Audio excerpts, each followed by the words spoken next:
Welcome to Movie Life Crisis. Join us as we watch the best movies from 30 years ago.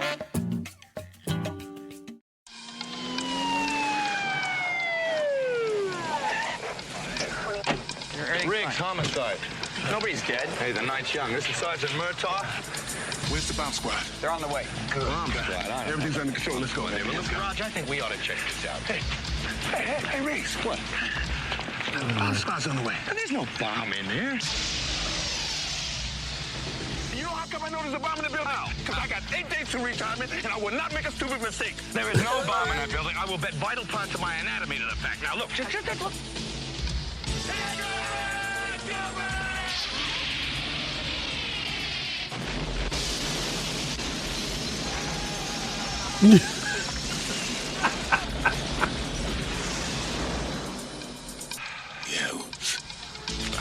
Danny Glover. Mel Gibson. Danny Glover. In a Silver Pictures production of a Richard Donner film. Lethal Weapon 3. We're back! Yeah. Hey, listen. You think I could get a gun this time? No. Lethal Weapon 3. I'm getting too old for this. I'm getting too old for this shh sound that the air conditioning makes.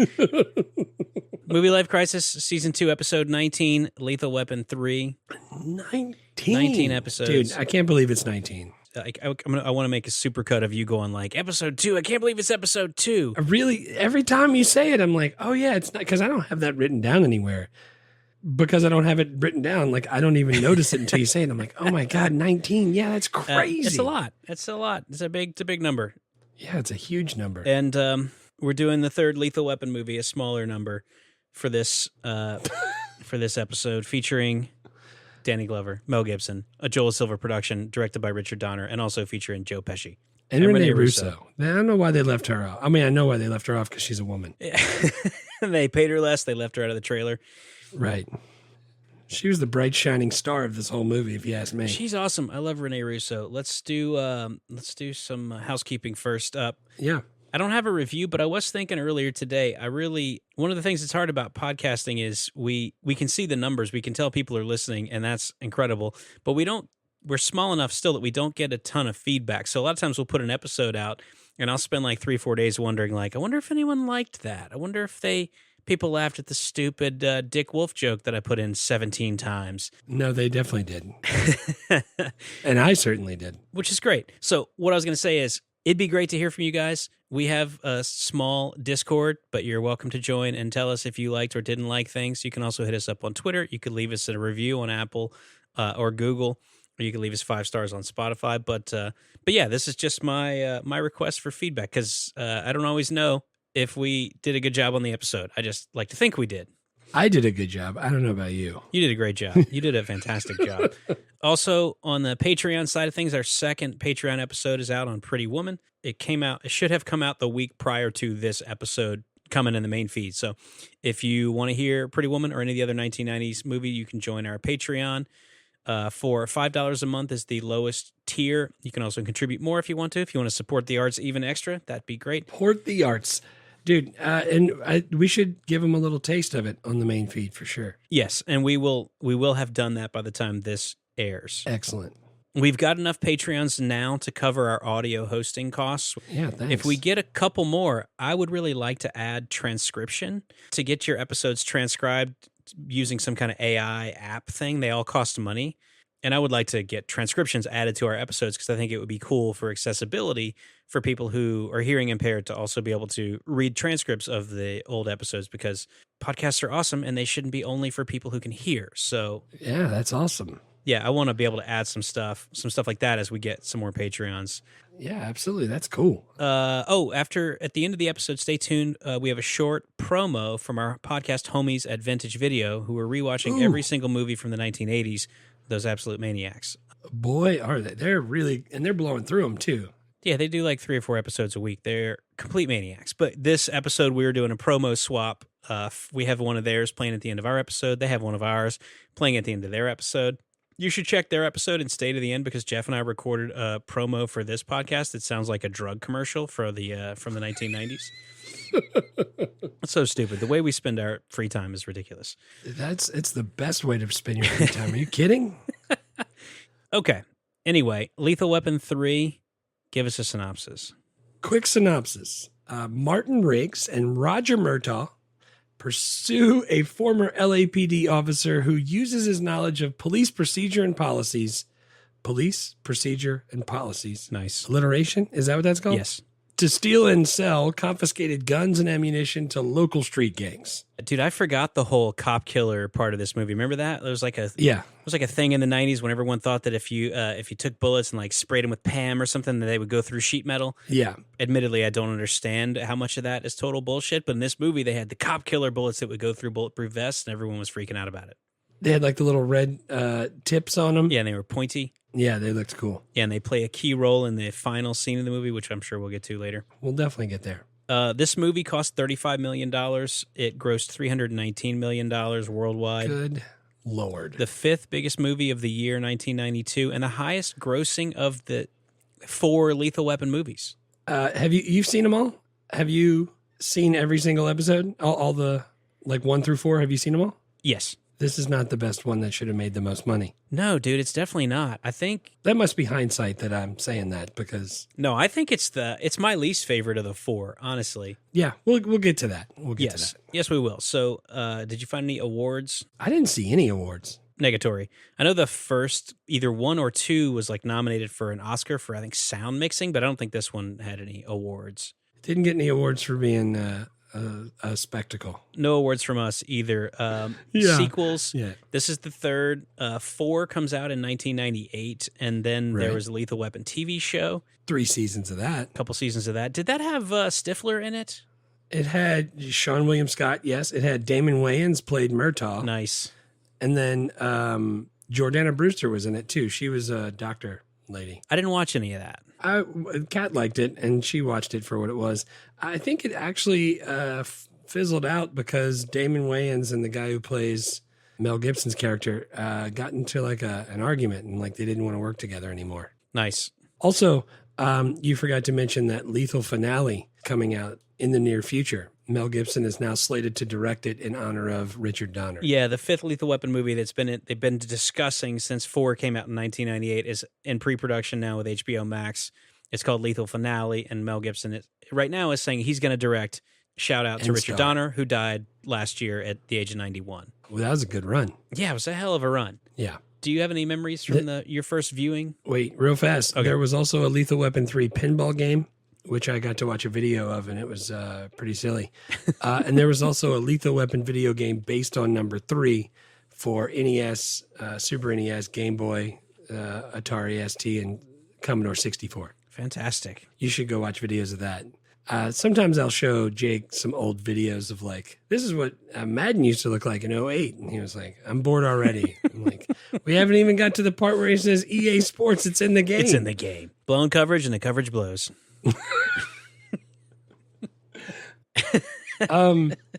As far as memories for this, dude, this was released right at the end of school in May. So I know I didn't see it in the theater because I was not old enough and my parents didn't see me. But I know my dad liked these movies. So I'm pretty sure he like taped it off of like HBO or Cinemax or whatever. Yeah.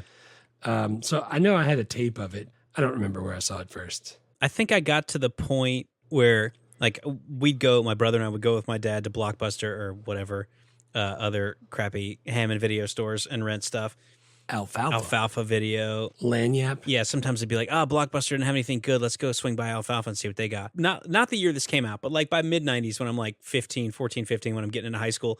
I think dad had stopped really paying attention to what I was renting. He was just like, whatever, I don't care. And so I could start renting R-rated movies and he wouldn't say anything. So I think at that point in time, I probably rented all of them. Yeah. Because I remember seeing them I feel like I saw them back to back to back. Yeah. I can remember 4 for sure because it had... Chris Rock. No, that's not who I was thinking of. Who's the bad guy in that one? Jet Li. Wasn't he? Jet Li. Yeah. There you go. And Big and loved Jet Li. Yeah. And I can remember he was like, dude, we got to go see that. And I can remember going to see that with him. But 3, I don't remember. Yeah. No, 4, I'm pretty sure I saw in the theaters also because it was in 1998. Yeah. How do you score this? 1 to 10 Chimmy Dogs. No 7s. No 7s. I'm giving it a 6. Okay. I'm giving it a 5. A 5. Yeah, dude, I wanted to pull for the good guys more. I just didn't couldn't tell who the good guys were all the time.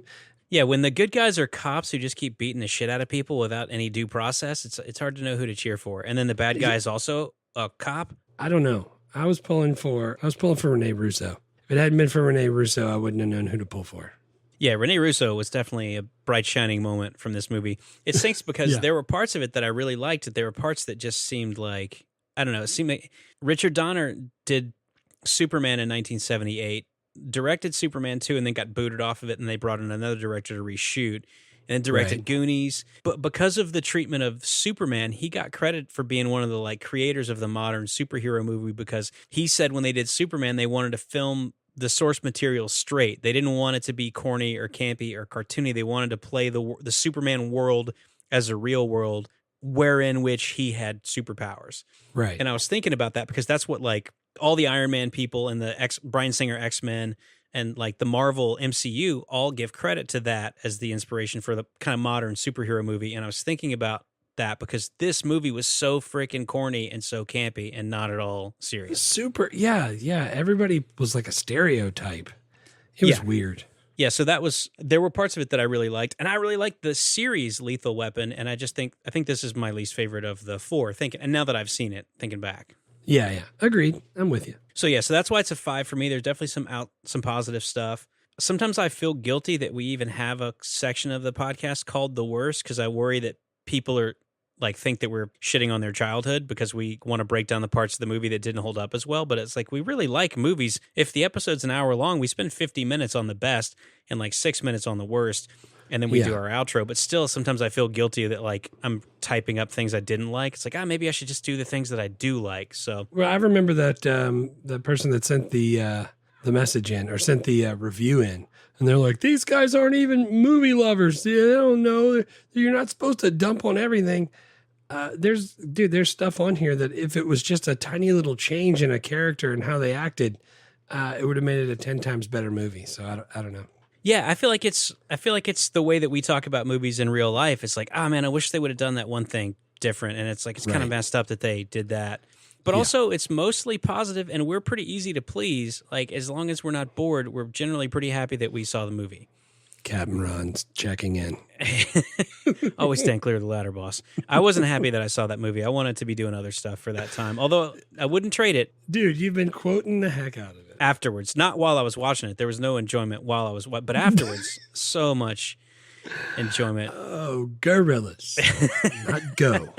Grr. But this is a weird movie because I had a bunch of stuff that I wish they would have done different or that I thought were pretty corny or pretty campy. And my best list is pretty short, although I do have some stuff to talk about. No, I have stuff on both. All right. Let's do scenes. What's your first scene? The first scene that I wrote down was when Rene Russo was fighting the guys in the mechanic shop when they were trying to track down who was who was the guy selling the guns or who the main bad guy was, and they were going up the chain of command, and they went to a mechanic shop, and Rene Russo saw some people walk up. She's like, I got this. And she just went over there in her friggin' sweater vest that looked like she was a teacher and just rocked them. She was kicking some butt. And her cowboy boots. Yeah. And but she was doing spin kicks and stuff. So that was my first one. Yeah, her and Riggs were both doing a lot of karate, the Dane Cook of martial arts. But yeah, she was kicking major ass, and I did like that. Although again, 2022, I'm going, I don't know if you should just let the girl try to fight 5 guys. I know she's badass, but just maybe just ease over there and, whack one of them across the head with something. Yeah. I guess that's maybe not that feminist because she totally kicked the shit out of him, but I was just going, she was dude, help calling out. him off too. Yeah, she was calling him off. She's like, no. Yeah, she was waving him off. Well, she had brothers. She grew up with brothers. So. Yeah, three brothers. Yeah, dude, that's a good one. And I loved that Rene Russo was beating the shit out of people. Her character in the first draft of the script was supposed to be a guy who was a competitor for Mel Gibson who was equally as insane and equally as badass. And then I think it was maybe Richard Donner who said during one of this script had 11 rewrites. It was no, it needs to be a girl. It's going to be his girlfriend. And so they rewrote it, which is a great call because that's way better. I was going to say that's a fantastic call. That was good stuff. I like how there was a love interest a little bit and it changed. It gave a little more depth to the characters. I like that. not just two guys fighting for a job. Yeah, my first best scene also involves Rene Russo. It's when Mel Gibson and Rene Russo are showing off their battle scars. Yeah. I just always remembered that from when I was a kid. If I thought about this movie, I always remembered that scene because it's like, I don't know, they're bandaging up after a fight, and it's like, oh, what's that? It's like, and he's like pointing his collarbone. He's like, look at that, 238. It's like, check out the back, and she's like pulling her shirt up. He's like, look at that. I got drugged behind a truck. All that, and then he's like pulling out his pants. He's like, check this out, knife wound. And I don't know. I just always remember that. It's not like a good scene, but I always remember it. No, that was my second scene also. That was, I like that part. It was weird that they were just kind of talking. You could tell they were feeling it, but then just Mel Gibson just leaned in and just kissed her and didn't say anything or ask anything first. He just went for it, which is, 90s. And then also, like, literally one day later, when she's fighting people at the mechanic's shop, he's like, you okay, hon? It's like, do you barely fucking know her? Yeah. You guys have known each other like 30 hours. I was going to say, if that, I don't know if that was an exclamation using the F word there, but that's literally how he knows her. So I don't know if he should be calling her hun yet. Yeah, I don't think, you should only call your grandma hun, I think. I don't know if hun's good for anybody. My next best scene is the car chase scene. In Act 3, there's this massive, super long car chase, and when I was watching it, I was literally writing in my notes like, this is one of the best car chase scenes of the decade. It's incredible. Yeah, it is pretty cool. And I was going to mention, I didn't put that as like one of my scenes, but I did put a note in there. You know how when the camera is looking down the street and you can see regular traffic, and then from the side, they're coming off of a side street, and you see the car like fishtail a little bit, and then and you see the other cars coming behind it, and they're all fishtailing. Yeah. Whatever that shot's called is awesome. Yeah, dude. They did it like 3 times in the car chase. Absolutely. And then I was thinking, because there were parts of this movie that were confusing and boring, and I was just thinking about car chase scenes. I was like, man, obviously we saw one of the best ones of the decade in T2 when he's freaking on the motorcycle and he's being chased by the semi-truck. Yeah, yeah. And then I was like, all right, and then obviously you got to put speed in there because that whole movie is basically a car chase scene. What's that movie where the bus has to go a certain speed, and if it drops below a certain speed, then the bus blows up so they go the same speed the whole time? Oh, man. Yeah, those are both really good examples. And I think, so then I was like, I think my all-time favorite car chase scenes, I think my favorite, if we go into the CGI era, is from the second Matrix movies. Oh, where they're on the highway? Where they're on the highway, and he's like fighting the freaking twins that have the dreadlocks, and everyone's teleporting around. And yeah, and they can like disappear and then pop up into the back seat as they drive past. Yeah, and then I think Steve McQueen in Bullet is up there as well. But this would maybe squeak into the top 10 or top 15 because it was really good. It was pretty good. And dude, I don't know if we've talked about it on here, but you know how like when they're driving and somebody comes up next to them and they bump them, and then that car slams into a parked car? Yeah. I've always wanted to film a movie where you show that scene of somebody getting their car smashed, and then, other police arrive on the scene, and the ambulance comes and they take all the stuff away. And then the guy's like walking out of the door of the florist where he's at, and he's like, all right, thanks. I'm sure she's going to love him. And he turns around and his Yugo is just like completely trashed and he has no idea why. I want to show everybody going to having to deal with the aftermath of this stupid car chase. I think that all the time during superhero movies. I'm like, why can't there be a TV show where it's like after the big battle in Avengers and all of New York is destroyed, where it's just a TV show where it's just an insurance adjuster like talking to a guy who owns a deli, and it's like, so aliens came through, and then Thor and the Hulk. Okay, aliens and then Thor and then the Hulk. It's like, well, you have a policy exclusion for that. But what I'll try to do is, because upstairs they went through there and the sprinklers went off, I'm going to try to get you some water damage.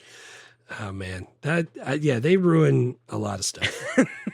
A lot of stuff. It just seems like the sort of thing that Robot Chicken would have already done so well. What the hell is an aluminum falcon? To be honest, Robot Chicken, I think, is still on, and I don't watch it anymore, so they might have done it. Yeah, they probably have.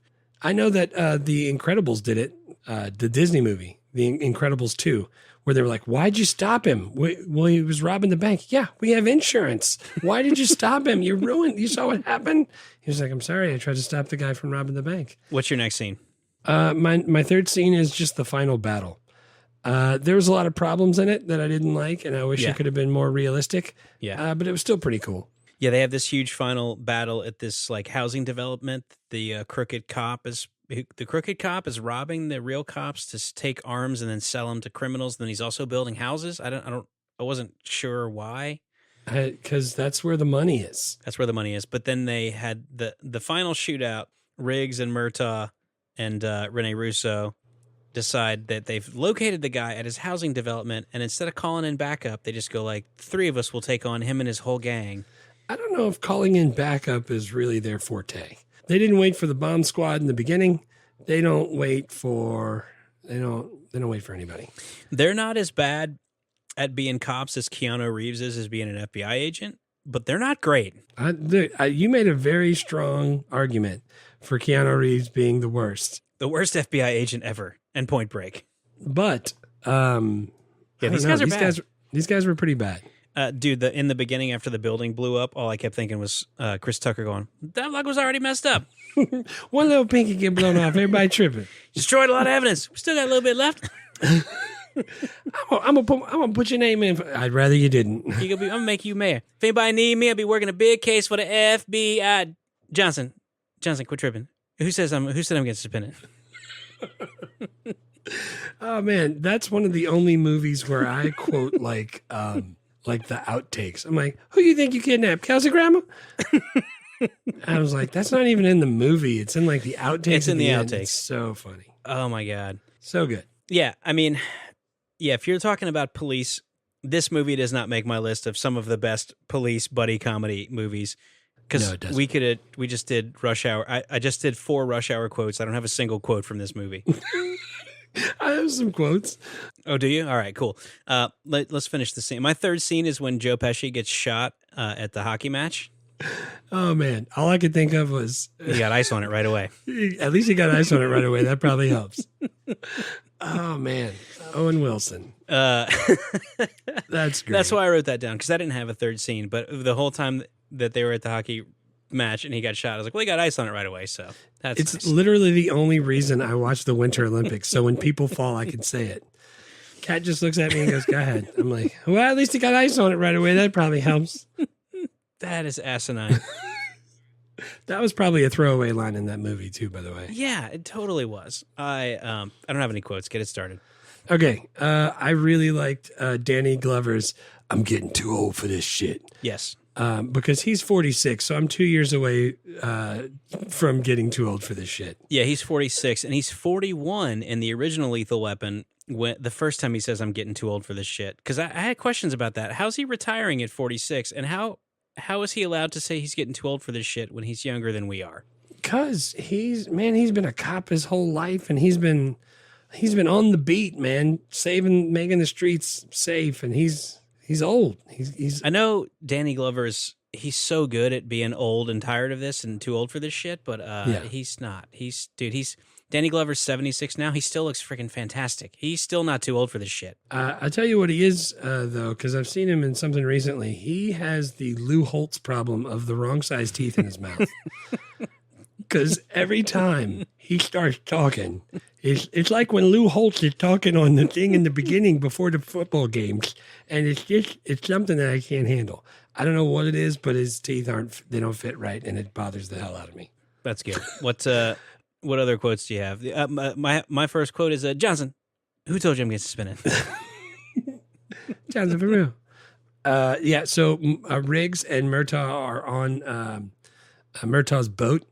And they fall out, and the cops on a boat come rolling up, and they're like, hey, what are you doing? He's like, we're in the middle of a case of scotch. And I was like, hey, that was all right. That was a good line. I bet Carrie Fisher wrote that one. Did you know she punched up? She was like a script doctor, Carrie Fisher? Yeah, I got that. That the princess did some script doctoring, Carrie Fisher. Yeah, I think she probably wrote that joke. That sounds like a Carrie Fisher joke. I believe it. I like to think that that's the way that it happened. There was like 11 people who worked on this script. Dude, there were so many quips, and most of them were so bad. Yeah, well, that's what I'm saying. Like, we're in the middle of a case of scotch was good, but I don't know. Everything that Riggs said, it just sounded like he was a troll, like he was like a little kid. And I know that's kind of like his thing, but like the jokes can be more mature. I Like don't know. he's talking to Rene Russo's character, and they're in the police station, and he goes, "Step into my orifice," and then he opens the door to the bathroom, and he walks in there, and he's taking a leak while he's talking to her, and it's like that was one of the better lines in the movie, and that's terrible.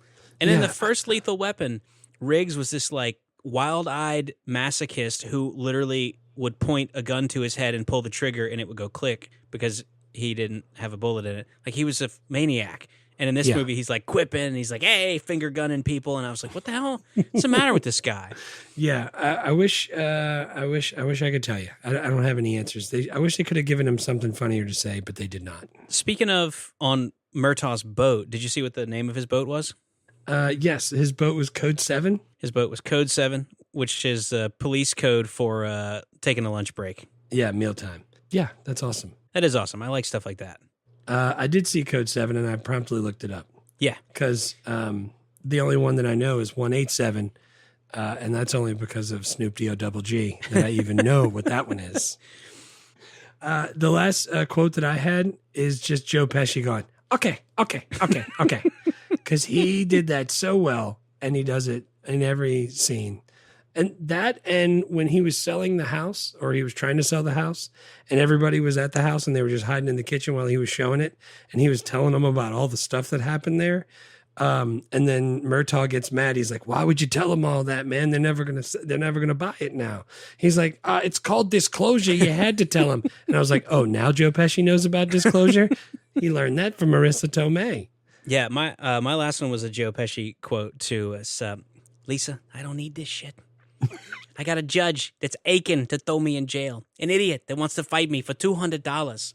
I got giant loud whistles, a dress code problem, a small murder case in the balance, Hank's 2 innocent youths, and your biological clock." Oh, man. He's really funny. They could have used him more. Dude, as good as he was in My Cousin Vinny, where he was phenomenal, he was super annoying to me in this movie. And Yeah, he was. I know his character was supposed to be annoying. Job well done. Because he was really annoying. But I'm with you, man. That's a misuse of Joe Pesci to just give him a freaking perm and to make him just go, okay. What are you going to do? They had 11 people writing on it. You said none of them came up with anything funny. How can you write anything funny if you have that many people working on the script? Right. What's your first character? My first character is Rene Russo. Yep. Her fighting, her Dane Cook of martial arts was pretty convincing.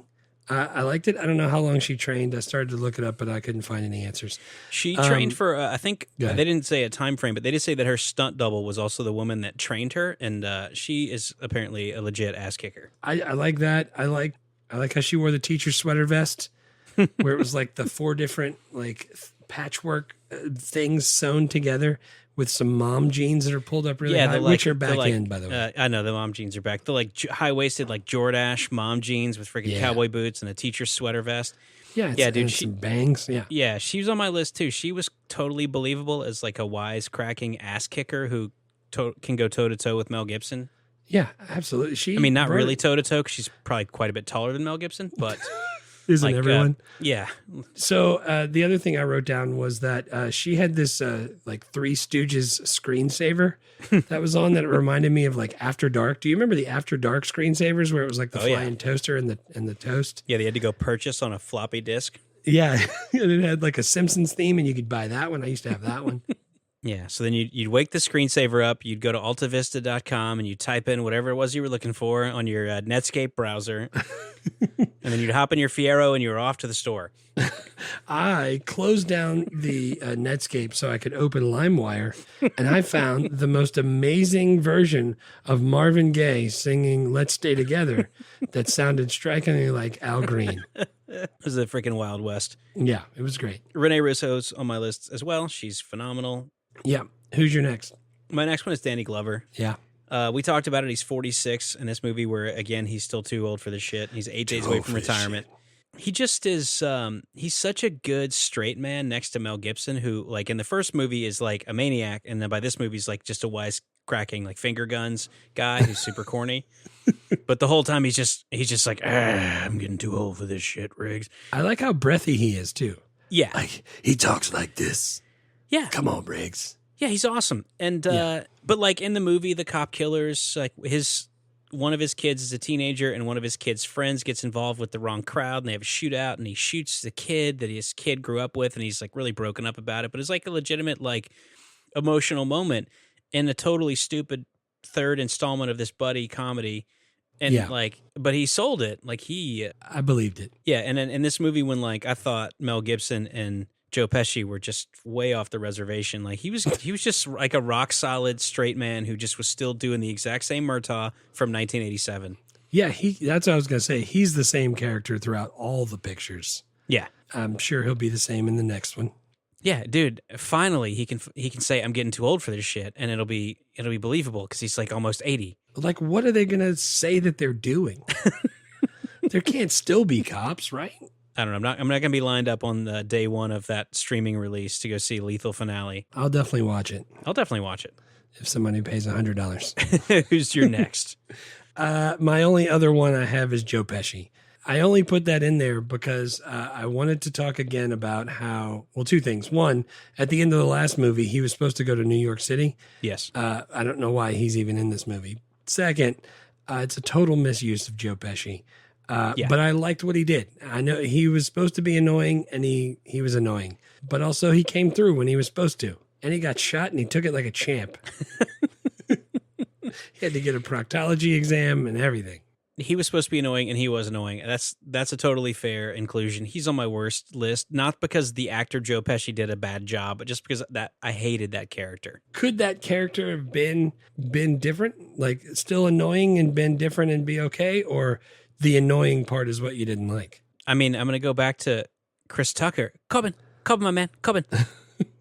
Yeah, he was annoying too. That's a hilarious sidekick who's also kind of annoying. And Joe Pesci was like a good annoying. He was like 90% annoying, 10% funny, and it needs to be the other way around. Right.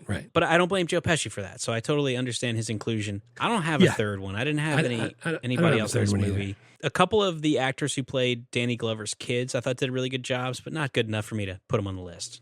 Yeah, no, I agree with you. And honestly, man, we should just tell the story of this development of this movie because it kind of makes everything else make sense. The like how this came to be. Yeah. So Shane Black is the guy who wrote Lethal Weapon 1. He created the characters. He wrote the first movie. Obviously, it's not Lethal Weapon 1. It's just Lethal Weapon. But to make things simple, Lethal Weapon 1. He creates the franchise. Right. He writes a draft for Lethal Weapon 2, which everyone decides is way too dark because he has Riggs die at the end. That would have been awesome. Would have been awesome. Shane Black has written a bunch of really fun movies that Jeff and I really love, and he says that his draft of Lethal Weapon 2, which no one has ever seen, is the best thing he's ever written. That's great. I want to see a copy of that. Everyone does, but it doesn't. No one's ever seen it. I mean, I guess like probably the studio has, but it's never leaked onto the internet, is what I'm saying. Can we write him a letter and ask him if he'll send it to us? Yes, but I don't think that that's going to work. But by all means, you put that on your to-do pile. And we'll do a table reading of it on Patreon. Where I get to be Murtaugh. He refuses to rewrite it because he's like, it's got to end this way because the first movie, Riggs, is suicidal. The thing that pulls him out of suicide is his friendship with Murtaugh. So at the end of this movie, he's got to die, which sounds phenomenal. But they wouldn't be, I mean, we're 30 years later, they're still making sequels. So you could see why the studio didn't go for that. Of course. So anyway, he refuses to rewrite Lethal Weapon 2. They say, thanks, there's the door. Don't let it hit you on the way out. They hand it over to somebody else, Jeffrey Boehm and Mark Robert Kamen, who work on 2. Jeffrey Boehm is credited. Robert Mark Kamen is uncredited. So to tell you quickly about these guys, Boehm wrote Lost Boys, Funny Farm, and Indiana Jones and the Last Crusade. So he's written a lot of stuff. Yeah. Robert Mark Kamen is the guy who wrote the Karate Kid franchise. Right. And who also wrote and Taken and The Fifth Element. Corbin. Yeah. And Devil's Advocate, Transporter, yeah. So those two guys pair up on Lethal Weapon 2, come back again on Lethal Weapon 3. Lethal Weapon 3, Jeffrey Boehm wrote the original script after Shane Black wouldn't come back. Don't blame him. They didn't like some of the directions that the script was going in. They wanted it to be funnier. They wanted to put in a female lead. So they bring in Robert Mark Kamen to rewrite. So those guys are separately credited. Halfway through the rewrite, they decide they don't like the direction that Robert Mark Kamen is going in. So they bring Jeffrey Boehm back again after having fired him to finish the rewrite of the guy they brought in to replace him. And then they brought in script doctors after that point was done, because when Richard Donner got involved, well, I mean, I guess he probably had been involved because he directed all of them. But when they got to like the Richard Donner part of the process, he had some ideas too. Like he wanted the Rene Russo part. Change it to a girl. Yeah. So it seems like one of those things that just everyone kept changing and changing and changing and changing, even up through the shooting, which is not the recipe for a great movie. They should have kept changing because where they stopped wasn't as good as it could have been. Well, yeah, I think it's one of those things where it's like, all right, we have this disjointed, schizophrenic pile of garbage, but we're already in the middle of shooting. So, but dude, here's the thing. It cost $35 million. It made like $300+ million. So everyone's delighted with how this shook out. It's just that two nobodies 30 years later are going, that movie tonally didn't really hold together. Right. No. And that's exactly why we're doing this for Patreon subscribers, and they're making $300 million. But anyway, I mean, the movie did great. They made another one. They made a TV show. They're making another one even still today. Yeah. You can tell when you watch it that it seems like it's stitched together from 6 different drafts because that's what it was. That's definitely what it was. Yeah. Dude, I want to talk about all the other movies that Shane Black wrote. Dude, I do too. Take us there. He did Monster Squad. Yeah. Wolfman's Got Nards. He did The Last Boy Scout. Last Boy Scout. Last Action Hero, which we'll do next season on this main feed. He did Long Kiss Goodnight and Kiss Kiss Bang Bang. Chefs do that. Kiss Kiss Bang Bang is in my top 20 movies. Maybe even top 10. It's fantastic. Yeah, Kiss Kiss Bang Bang is a movie that you and I both really love. Dude, freaking Val Kilmer and Robert Downey Jr. just saying hilarious shit to one another, all set behind this crazy murder mystery. And I'm pretty sure 11 people saw it. Yeah. Nobody ever knows that movie when I'm talking about it. No, and they really should. Dude, and Shane, not only did he write Kiss Kiss Bang Bang, but he directed that. It. Yeah, he directed it. And then he also wrote and directed Iron Man 3. Iron Man 3 and the 2018 Predator. Yeah. Shane Black is phenomenal. He's a guy who's written some really incredible movies for me that I don't think gets the love that he deserves. Yeah, he's making great action movies as far as I'm concerned. Do we want to talk about all the movies Richard Donner did? Yeah, let's talk about director Richard Donner. I mean, he started on TV back in the late 50s, but really the story for me kind of starts with Superman, the Christopher Reeve Superman in 1978. And in the 80s he does... Yeah, and Gene Hackman, obviously. And then in the 80s he directs Goonies, he directs Lethal Weapon, he directs Scrooged. The Toy. I was going to say, not at the top of his list, but at the top of my list is The Toy. Dude, Richard Pryor, Jackie Gleason, 1982. It was shot in our hometown in Hammond, and I grew up loving this movie. No one likes this movie. It has terrible reviews. I love it. What? I can't even imagine somebody not liking that movie. I think it's legitimately fantastic, and no one likes it. I can't. We'll probably never make it back to 82, but I hope we do. No, there's no chance. But yes, I would love to talk about The Toy. Yeah, dude, he also did Radio Flyer, Maverick with Mel Gibson again, Conspiracy Theory with Mel Gibson. Yeah, and Julia Roberts. Isn't Julia Roberts in that? Julia Roberts, yep. Then he does Lethal Weapon 4, and then he does Timeline, which is my favorite Michael Crichton book. Yeah, and it's nothing like the book, which makes me sad. But they tried. And then 16 Blocks with, who's that, Mos Def and Bruce Willis? Yeah. That was a good one, too. So, dude, I like most of Richard Donner's stuff. Yeah, dude, and Richard Donner had a 50-year career people generally think one of the finest directors of action movies who has ever lived. Yeah, I can see that. Did you ever watch the Richard Donner cut of Superman 2? No, I have not.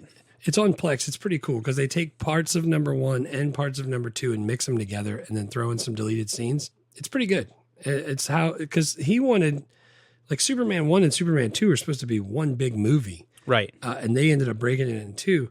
It's way better. Dude, I haven't seen that Christopher Reeve Superman in a long time, but I remember loving it when I was a kid. I probably should go back and watch that at some point. You need to. Man, Wolf's going to love Gene Hackman. He's fantastic.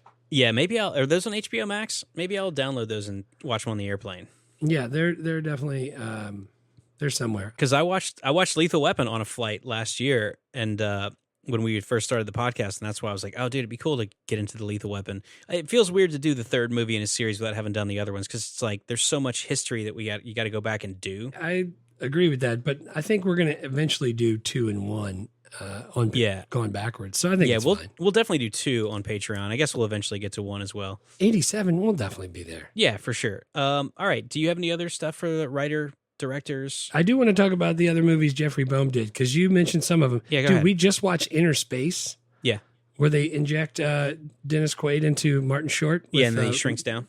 Yeah, with Meg Ryan. Fantastic. He does Lost Boys. You talked about that. Funny Farm. Yeah. Cece loved that movie. Yeah. It's a great Last movie. Crusade. And then he also wrote The Phantom, which is not that good, but I liked it. The Billy Zane superhero movie where he plays the Phantom and he's wearing the all purple onesie with the mask. Yeah. It's good stuff. Good stuff. And then Robert Mark Kamen, he did The Karate Kids, like you said. He did Fifth Element, Transporter, Taken, Columbiana. Angel Has Fallen was his most recent one. Dude, I like his stuff too. There's not too much in here that that these guys wrote that I haven't seen, which is cool. Yeah, I think it's one of those things where it's like Shane Black, amazing writer, Jeffrey Boehm, amazing writer, Robert Mark Kamen, amazing writer. Smash them all up together and get one script out of the three of them. Maybe not that great. Right. It's kind of like, let's, you can have the three best quarterbacks of all time, but if they're all playing together, it's maybe not going to work out. And Brady drops back and he throws it to Breeze, who gets a block from Montana and makes the first down. I like that your top three is Brady, Breeze, and Montana. I don't know. Those are just the ones that came out. Who am I supposed to pick? Peyton Manning and his horse head is going to smash you like a ripe melon. Oh, you mean the trivia guy? I do have some more good. I don't know how much you want to talk about it. Yeah, man. Go ahead. All right. So a few things. I saw that the cops were driving like a 80s Chevy Caprice. Yeah. I really like that as a cop car. That's a great when cop I car. see that, yeah, when I see that, I think NYPD. Yeah. In the beginning, there's like a full moon, and he's trying to talk. Riggs is trying to talk Murtaugh into going into the building with the bomb, the car park with the bomb, and he's like, "Yeah, lunatics, because the moon, yeah, Luna." And I was like, "Holy crap, is that why that's called that?" And then I did some research, and that's definitely a thing. Yeah, that's why they call him that. Yeah, I didn't put two and two together. But then I realized that Aristotle and Pliny the Elder, who is a Roman historian, they thought that the brain was the moistest organ. And I know how much people like the word moist. It's the moistest organ, and it was susceptible to influences of the moon, just like the waves are. That's not a thing. I've always said Pliny the Elder is a total fucking idiot. The whole history is written by the victors? That guy is the king of that. No, he wasn't really an idiot, but I do like to say that for the first time ever right there. But I liked saying it that one time when I did. No, I talk about it in my class because I'm like, see how he said that? Makes it sound like Rome was going to win that battle, right? Well, guess what? Also, Riggs makes a joke about Uranus. Yes. And all I could think of was Fry saying, as long as you don't make me smell Uranus. And he starts laughing, and Leela's like, I don't get it. He's like, oh yeah, they renamed it Uranus back in 2620 to end that stupid joke. He's like, oh, now what's it called? Urectum. What a friggin' fantastic setup. That's a way better joke than the one in this movie. Yeah. Dude, the sax solos that they had throughout all of like when they're just walking up on a scene. Yeah, I didn't have that in my good. No, I had that in my good because it's David Sanborn, and that guy was killing it. I'm not saying he's not a good sax player, but that's such a terrible choice to Dude, that's all the over that's the all dialogue. 90s. Just have a guy freaking laying down a sax solo. No, that's the 80s. That was 80s right there, dude. This movie, I wrote it. I'm like, this movie should have come out in the 80s because Mel Gibson still has his freaking mullet. There's sax solos over the conversations. This is an 80s movie. It seems like there was a lot of early 90s movies that had the action movies that had the saxophone over the top of it. The other thing I put was how Murtaugh was wearing a girdle. It brought me back to Futurama yet again. Leela, serious question here. Does the company that makes your bra make a girdle as well? I asked because a friend of mine. Some good old high gravity rain. That'll cool us off. I'll get the other dolly. Take him to the laundry brig. The boy, sir. You lay out my formal shorts. They played It's So Hard to Say Goodbye to Yesterday. Yeah, I got that in my good. When the kid got killed in the shootout, the funeral scene was hard to say goodbye to yesterday. I was like, oh shit, this song still slaps. Yeah, it's a bop. It still goes hard. Yeah, it do go hard. But that's all I got for the good. Let's go on to the worst. My first worst I already talked about. Sax solos over the dialogue is so freaking 80. It's one of the things that makes this movie so campy. If you took out a bunch of the stupid Mel Gibson quips and a bunch of the Joe Pesci annoying stuff and the sax solos, I think you can make this movie a lot more tolerable. So I can't even do the sax sound with my mouth because every time I want to do a sax solo, all it comes out is. Oh, see, I was going to do banana, banana, banana. Kenny, that's the exact same song. Yeah, I don't know. I kind of like the sax solo.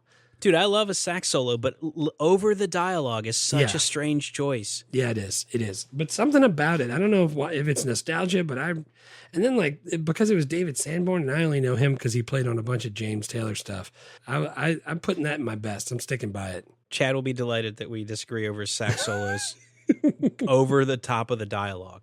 That you think that's a positive addition to the movie. Dude, I liked it. All right. I have Mel Gibson's mullet already on my worst. He's still got the 80s hair, even though we're well into the 90s. Did you blow right past the one-dimensional Dolores that drives the armored truck? I didn't even capture that. That's an easy deletion. Dude, what in the hell? Why would you make her be just so... She was like singing and like constantly being a over-the-top black woman stereotype. Yeah, she's a walking stereotype. And I think that's supposed to be quote-unquote comic relief. But good God, that was horrible. It wasn't funny at all. I don't like that kind of comic relief. And dude, and then she's like super aggressive as she comes to the station later and like freaking Murtaugh's hiding and she's got flowers for him. This is terrible. Yeah, I'm totally with you. I don't understand why she's like that. That's bad. Mel Gibson and Joe Pesci both on my worst here. Not because they did bad jobs in this movie, but I just think that they are both like high ceiling, low floor actors. Like they can be amazing and they can be not great. Right. And because they both have turned in performances that were no one else could have done a better job than they did. Yeah. But this was a movie I didn't think either of them did an amazing job in. I put Mel Gibson as one of my worst characters, and I just hated his stupid hair. Especially when he had the hat on and it was like all pulled up and tucked in there. Yeah, he had a little freaking tiny Steven Seagal ponytail for his mullet for part of the movie. And then there was the person that was jaywalking because they had to like walk the beat and be on the street. Yeah. And he like pulled a gun on the guy for jaywalking. Yeah, and then he thought it was hilarious when the guy ran off and peed himself or whatever. Right. That for me is definite. Dude, all the like police brutality I have in political incorrectness / the worst. I know that's played for comedy in 92, but now... after in a world where everyone has a camera, it's not funny to me at all. Oh man, apparently they've been beating up Negroes like hotcakes. It was in Newsweek. Yeah, dude, I put that down too. Like the fact that he didn't wait for the bomb squad when he finally stops the armored truck and he punches the guy in the face and he doesn't even read his Miranda rights. Doesn't correctly. read his rights. The guy's handcuffed and then he freaking punches him in the face. He's a pretty bad cop, but you know what? He's also kind of a bad person as far as I'm concerned. Yeah, he's definitely a bad person and a horrible cop. And also just like in general, I didn't think Mel Gibson was great in this movie, even though he was really good in the first Lethal Weapon. And I think pretty good in 2 and 4. I mean, maybe it's not on him because the dialogue that he had to deliver was horrible. So maybe there's no way to make that any better. Well, let me ask you this. Can you separate the performance from the person? Probably not. I mean, what do you mean? Like if Mel Gibson does a good job, even though I think Mel Gibson sucks, can I recognize it? Yeah. Yeah, dude, Mel Gibson in Braveheart is incredible. Yeah. And Mel Gibson's just as shitty in Braveheart as he is in this movie in real life. Right. And Mel Gibson in Lethal Weapon 1 was really good. But I just didn't like this performance. But really, I didn't like his character. I didn't like the direction his character went in, and maybe that's not his fault. I just thought it was weird that we just did School Ties, and then we're following it up with anti-Semitic Mel Gibson. Yeah. He would have loved to talk about the last movie, not so much this movie. Oh, man, if Mel Gibson wanted to come on this podcast and talk about School Ties with us, I would tell him to fuck off. Agreed. I know you said he did a great job in Braveheart, and I think I've seen that movie all the way through now. I don't know why I can't make it through that one.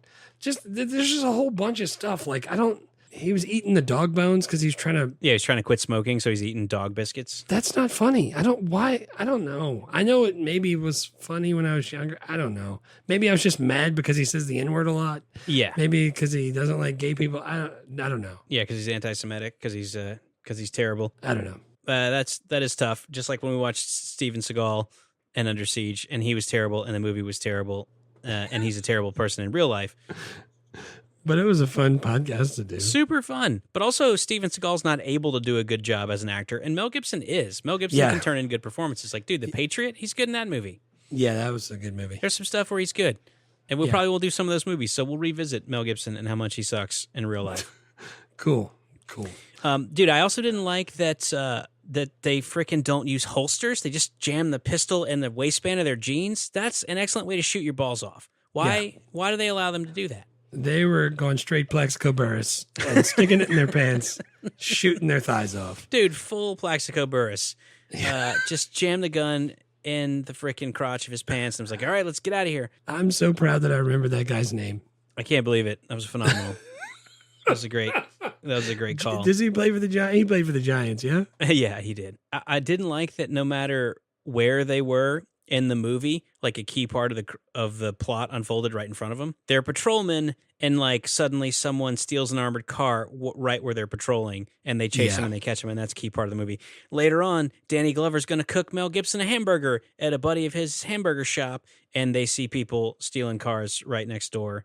Like why are they always there? LA is huge. Yeah, it is. But there's a lot of stuff going on. There's a bunch of stuff they didn't catch, I guess, but that's just like, that's not super realistic. If it happened one time, if the movie kicked off with them patrolling and they just happened to get involved in this case because they saw the armored car robbery, cool, coincidence, I'm with you. But it happened like 5 times. Of course it did. We don't have a movie if they don't keep finding it. You just use storytelling to explain why those things happened instead of making it like, oh, it's such a coincidence. Here we are in LA again. We saw another key part of the scheme unfold. Yeah, I'm with you. The main villain, the crooked cop, I just had that he builds some really shitty houses. Those houses were freaking toppling like balsa wood during the final fight scene. He was trucking right through them, literally. That's all I got. Yeah. Is that all your bad, or that's just your bad characters? That's all of the worst except for the old tech and the political incorrectness. Okay, I have some worst effects that I want to talk about.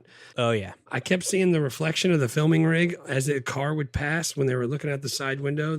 I could see the thing. I didn't like that. Yeah. The gunshot sounds could have been better, but it was the 90s, so I guess that's what they're supposed to sound like. I watched more videos than I probably should have of rednecks throwing boxes of ammo in a fire because I wanted to see if when those cop killer bullets went off, if it really looks like Roman candles. It doesn't. It doesn't really look like that. It does pop and go off, but they don't like shoot off like they were shooting. Yeah, there's no like trail where the bullet goes. You can't see him. And also, when I was watching a video, this guy like stopped and he was like, see, here's some of the casings we found right outside the fire. Here's some of the parts of the bullet. And this is, you could tell right here, this is where it was. And then like another one goes off right behind him where he was standing by the fire. I was like, these guys didn't even check that. What a bunch of idiots. Also, right at the end, the bad guy doesn't just shoot Riggs. I don't know why he didn't just shoot him. He had to like hit him with the bulldozer. He wanted to like drive over him with a bulldozer instead of just shooting him when he was. It was an Austin Powers on the steamroller moment. Like it took like a forever. minute and 20 seconds for him to do it. And then Danny Glover throws him a machine gun full of cop killer bullets and he shoots the guy through the bulldozer's like front blade. Yeah. And that's how the movie ends. Dude, this movie also had the early 90s, late 80s, early 90s things where like machine guns have unlimited ammo. Oh, yeah. Just, and then they still had more. Normally, that's the whole thing. What kind of gun was that he, is that like an Uzi? I think those were Uzis. I know my guns. I'm really good with guns. So that part of the like 80s, all the bad guys had Uzis. And then eventually it would go to like an MP5. But for right now, we're in the Uzi moment in time. There's a lot of times when they're from the Middle East or Russia, they use AK-47s. They use AK-47s, yeah. Yeah, with the banana clip that like curves out. Right, and they wear the little extra long bandana on their head so you can tell they're bad. Yeah, because the dark beard and the tan skin doesn't throw it off. Of course, they're people of color. They're bad. Yeah, and it's like Ben Kingsley playing them. You mean Gandhi? Oh, man. No more secrets, Marty. That's all I got for that. All right. I mean, I have more bad, but it doesn't fit in any other thing. Yeah. No, it's fine. Old tech. I had the house phone at Murtaugh's house, had AT&T on the handle. Like it was literally a branded, corded house phone. Remember that you'd get a phone like with a phone book? Yeah, I totally remember that. Ours, I think, said Bell South. I mean, this was like product placement, but of course it was. It just took me back. I was like, oh my God, we used to actually have phones that the phone company put their name on. That is ridiculous. Yeah, totally. And all of the police computers Rene Russo is like trying to talk Riggs and Murtaugh into computers. She's like, "You guys got it. This computer's got all kind of stuff, man. It's the wave of the future." And it's a black screen with green text. Yeah. And there's like 4 lines on the monitor because it's like the size of my phone. John Sally's cracking the code so you can get in. If you don't sit your blanky ass down. That is some old tech there for sure. It is. What else do you got for old tech? I just noticed how when he got shot and he was brought to the when Joe Pesci gets shot and he gets taken to the hospital, and Riggs and Murtaugh are talking to him, and the nurse and the doctor's just fine with it. He's like, "Yeah, he got shot. This is how we do this in the middle of the hallway." And then Riggs is like, "Is that his chart? Let me see his chart." And then he just starts writing. He starts writing stuff on his chart. Yeah, and he doesn't like. How does he know it's in the right spot? Like he's just like, proctology exam. Just writes it across the front with a crayon. Like I didn't. That's not how hospitals work. I don't even in the 90s. And then not only did the doctor allow him to see the chart and modify the chart. I mean, I know there's no HIPAA in 1992, right? But hopefully there's some. No, you can't see his chart. What are you, his mom? You're not allowed. And then he's writing extra procedures on there, and the doctor's like, whatever. Let's go ahead and do it. This guy said we should. The guy with the mullet nose put something up this guy's butt.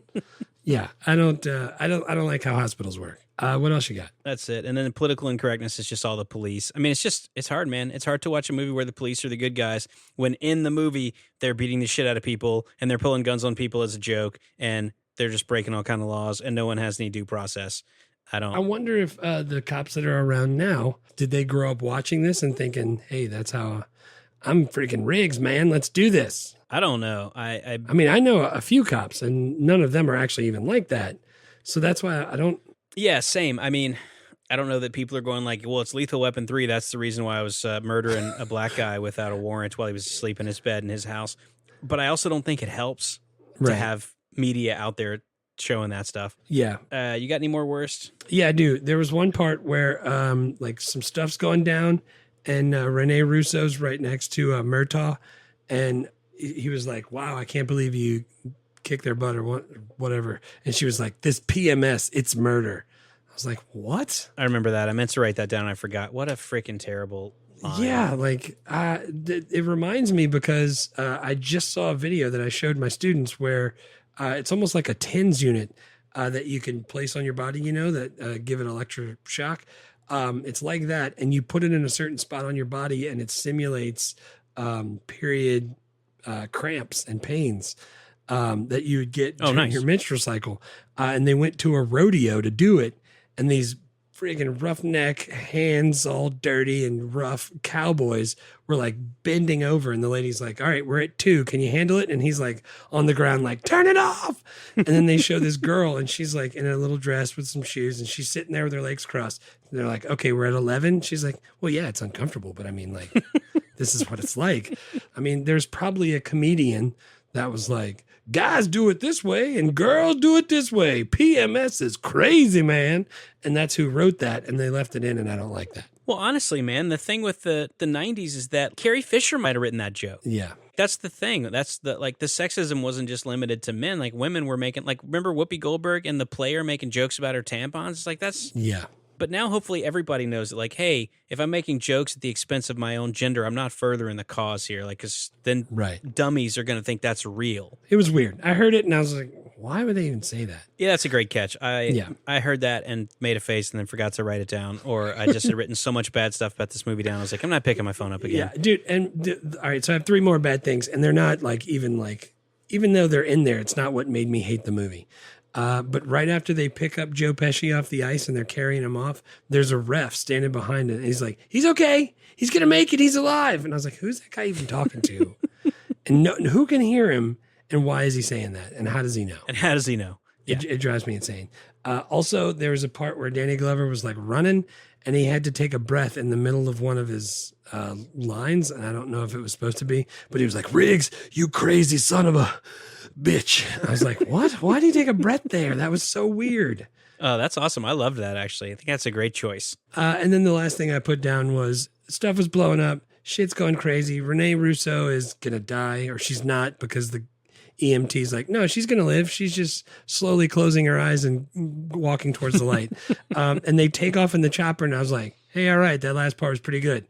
And instead of having an awesome sax solo, they finish it up with an Elton John song I've never heard. I know, a terrible Elton John song. And I love Elton John. I love Elton John. That was not a And great... I don't know why they picked that song. Yeah, not a great choice. I liked the score for parts of this movie other than the sax solos, if I could take all those away. But yeah, that song choice was rough. Yeah. 5 questions. Is it okay for kids? What age? I would say 15 or 16 is probably where you should be for this. Yeah. There's just a lot of shooting and guns and bad cops. Would this movie get made if it were pitched now? Yeah, I mean, they may have made 4 and 3 seasons of a TV show, and they're in pre-production on the 5th. So yeah, plus it's a buddy cop movie. Those are some of the best ones, man. Buddy cop movie. I love buddy cop movies. That's why I think part of it, I'm disappointed with this entry into the franchise because it's not a good buddy cop movie. Yeah, and Lethal Weapon has got some really good movies. Yeah. Like I don't know. I hope we do 4. I hope we're still doing this when 4 comes around. Yes, 1998. I also hope we do 4. It's got these 4 lead actors: Mel Gibson, Danny Glover, Rene Russo, Joe Pesci, and then Chris Rock, and then Jet Li. So Jet Li. And dude, when Jet Li's like trying to they got the lasers on his chest and he's like dusting it off like this. Yeah. Oh my God. I vividly remember that. It's so awesome. But anyway, yeah, they'll definitely make this movie if somebody pitches it. Movie or TV show, it's been both. So it's been both. Yeah. Pick one. Yeah. Give us your recasting. Who plays these parts if we remake it? So Danny Glover's part is now played by Donald Glover. Sure. His nephew. Yeah. No, not related. Not related. Mel Gibson. I want Shia LaBeouf. Yeah. Because he's also kind of crazy a little bit. Super crazy. Wicked crazy. And now he's Catholic. And then I was thinking all right, Rene Russo was just crazy enough to prove that she could hold her own being around Riggs. So the person I chose to replace Rene Russo is Aubrey Plaza. Yeah. That's because great. I bet she could totally do that. And then Joe Pesci's replacement is, I don't know how to say this dude's last name. Jason Mantzoukas? Oh, yeah. Jason, I think it's Mantzoukas. Mantzoukas, maybe. Yeah. He's got the crazy hair and the wild eyes. Dude. You remember who I'm talking about, right, Marge? Yes. He drove that blue car. You remember what I'm talking about?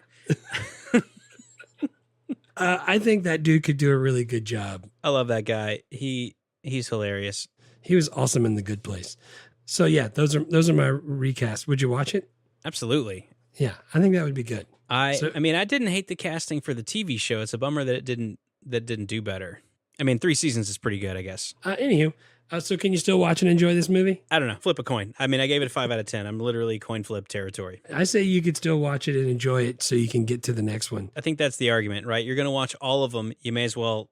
If I'm going to watch all the Star Wars prequels, I'm going to watch The Phantom Menace. If I'm just going to watch it on its own, I'm probably not going to. I think that's where I'm at with this one. Agreed. That's a good way to put it. Where do you find it? Dude, I can't remember if I watched this. I think I rented this. I did not rent it, but you could rent it. I just couldn't find it anywhere. I don't think it's streaming for free anywhere on any of the major platforms. I think I rented it on Amazon Prime. Right. Next episode, Aladdin. The diamond in the rough. I think I'm gonna have a heart attack and die of not surprise. Oh man, I can't wait. I'm gonna spend a lot of my European vacation working on my Gilbert Gottfried. Jafar!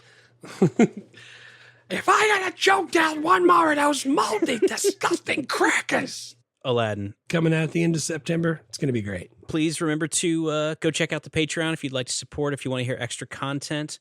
Join the Discord if you want to chat with us or hit us up on Twitter. And is that the end? Yeah. Vaya con Dios.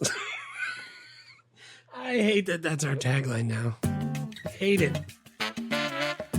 Thanks for listening to Movie Life Crisis. Please subscribe, rate, and review. And remember, don't drive angry.